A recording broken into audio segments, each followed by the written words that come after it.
I get a lot of people asking me what socks I use on the trail, so I thought I'd bring my 2020 selection with me to show you all of the details and the features of them and why I wear them and when. Let's go. Hello, Russ here, bringing you the best tips and inspiration for hiking around the world. If all of that sounds right up your street, do consider hitting that subscribe button below for more content just like this every single week. So all of the socks I wear for different conditions and different trails. Some are for longer stretches, some are for shorter stretches, some are for wet, and some are for dry. So without further ado, let's take a quick look. Okay, the New Balance Flat Knit No Show cost me £8, direct from their website. They weigh in at 34 grams. The material is 100% nylon, and I got them in a medium because I'm a size 8 UK. They feature added Achilles protection, which is good for new trail runners. Either socks in the pair are specifically fitted for the left and the right. When they're brand new, they are antimicrobial, but over time, I don't think that has lasted long for me at all. They still stink. They have an engineered arch fit around the top, which makes them really comfortable and they don't slip down on your feet. They have a flat nip for a second skin feel, and I'll tell you what, that has really minimized blisters on the soles of my feet. They're high moisture wicking, which means that they dry really fast and they wick off sweat very easily as well. The heel and the toe are reinforced in these. These socks have lasted me absolutely ages. I've taken them on so many miles, and both of the pairs that I've bought in them haven't got holes in them yet. And lastly, they have a seamless toe, so it's a really smooth finish and feel on your feet. I tend to use these as a good all-rounder for both wet and dry long stretches of trail if I'm going for a really long hiking trip over a weekend in Snowdonia, or if I'm doing a much longer hike for say a week or two out in say the Rota Vicentina. Or I actually had a pair of these while I was on the PCT too. My favourite bits about these socks is that they are actually incredibly comfortable for 100% nylon. They don't bunch up on your feet at all, and they do dry super fast. On a really hot day, because they are synthetic, they do get quite sweaty pretty quickly, but unless it's a really hot dry day, that doesn't tend to happen so much. Next up we have the Injinji Run No-Shows. As you already know, these are the famous 5-toe socks, so let's go over the specs. The Injinji Run No-Show cost me £13 on Amazon. They weigh in at just 49 grams. The materials are 28% Cool Max polyester blend, 67% nylon, and 5% lycra. And I got them in a medium because, again, I am a size 8 in the UK. Of course, the most obvious thing about the Injinji toe socks is that they have 5 kind of fingery toes on the ends of the socks. What that's supposed to do is prevent blisters on and around your toe area, and it means you're going to get a more natural fit as well. They have a seamless construction for more support. The mesh top and Cool Max blend helps feet breathe. These particular ones have a band under the arch for stability, and they have a protective heel tab on the back, which is really good if you've got say a new set of trail runners that you're trying to break in. It won't put a blister or hurt your Achilles tendon, and it also stops them from slipping. I use these for long stretches of say wet or dry trail. They are a good all-rounder, but what I use them mainly for is for doing really long stretches of descent. So if it's a really steep descent and you're going to be doing it for hours on end, they really do help with keeping the blisters away. They are a really good sock for that. They're really comfortable to wear once you've got them on, and they dry super fast because of that Cool Max blend. One of the only pet peeves I have with the Injinji socks is they're not very easy to put on. I mean, trying to get all of your toes, including your little toe, into these things, it can be a bit of a pain, and you do have to kind of get your fingers in between your toes and make sure that they're proper on, and then kind of pull them from the bottom and make sure that they're all the way up your ankle, because otherwise you can't put these on properly. They do take a little bit of getting used to. They are nothing like putting on a normal pair of socks. Before you put your feet into your shoes with these on, it just feels so weird on your toes, like you can kind of wiggle them about and it doesn't feel natural. But once you got them in your shoes, they do feel really good. When they're wet, they don't feel as wet because your toes aren't kind of touching skin on skin. So in that respect, that does help. But yeah, a little bit weird when you first put them on. And my last pet peeve is the merino wool ones that I had just didn't last 5 minutes. Within about 2 or 3 weekends worth of hiking, they already had holes in. So I'd prefer to go for these ones.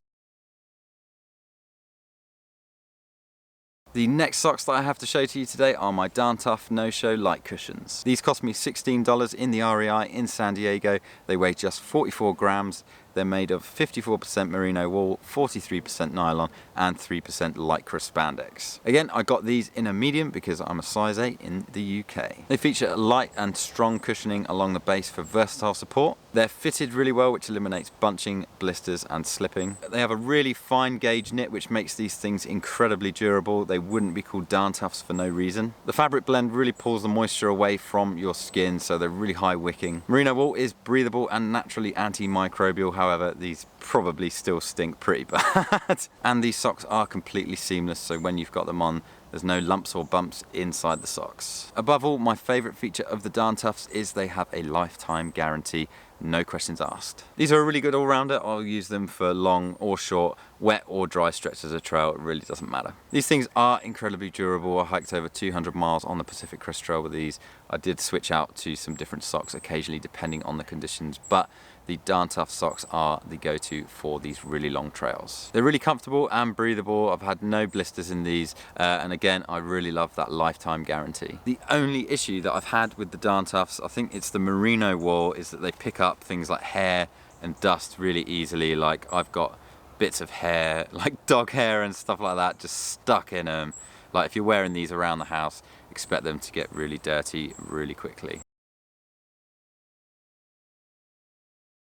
And last but not least, I have my Sealskinz waterproof socks. These Sealskinz cost me about 35 quid. I got them in a store in Julian just before heading to the San Jacinto. I saw the trail conditions, I was like, I really want to keep my feet dry. And the folks in the store recommended these really highly. They weigh in at just 112 grams and the materials on the outer are 62% polycolon, 29% nylon, 9% elastane. The membrane is made out of hydrophilic membrane. The inner is made out of 36% merino wool, 36% acrylic, 18% polyester, 5% nylon and 5% elastane. The Sealskinz waterproof socks are 100% waterproof with a 3-layer construction for warmth, durability and waterproofing. They have a merino wool lining on the inside, which is really good for wicking off sweat and keeping everything breathable. They have elastic zones all the way around the socks in different areas, which helps with support. They have a really close fit as well, so they're not too kind of like flippy and flappy inside your shoes. They have additional padding on the sole, which reduces pressure and absorbs shock. And just like the Darn Toughs, a really cool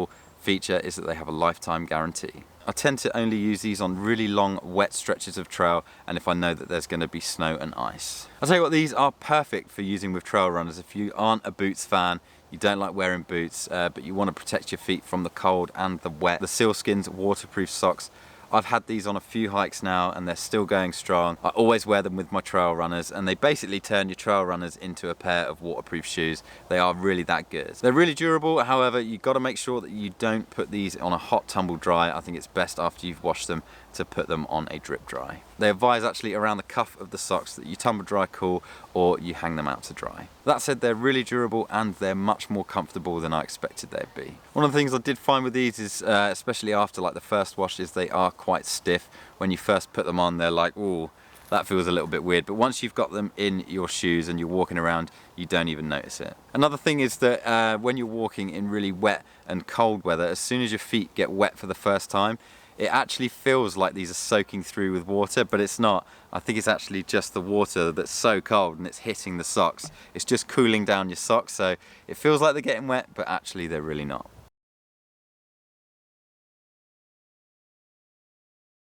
Cheeky gear update. So Sealskinz socks. Now, when you first put them on and they're completely dry, they are fantastic and they'll keep your feet dry in some serious wet conditions. They did all day on that first day, but as soon as I stupidly took them off and then left them outside my tent and they got soaked, once the inside gets wet, that's it. Unless you dry out the inside, they are completely useless.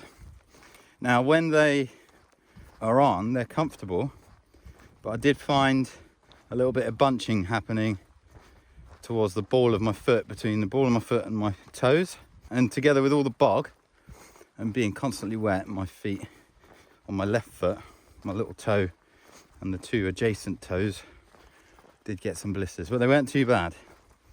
And I've patched them up now and I've put gingies on and some plasters on them, and you know what, I don't even notice the blisters now. And it's handy that the weather's dry now. So Sealskinz socks, they're great.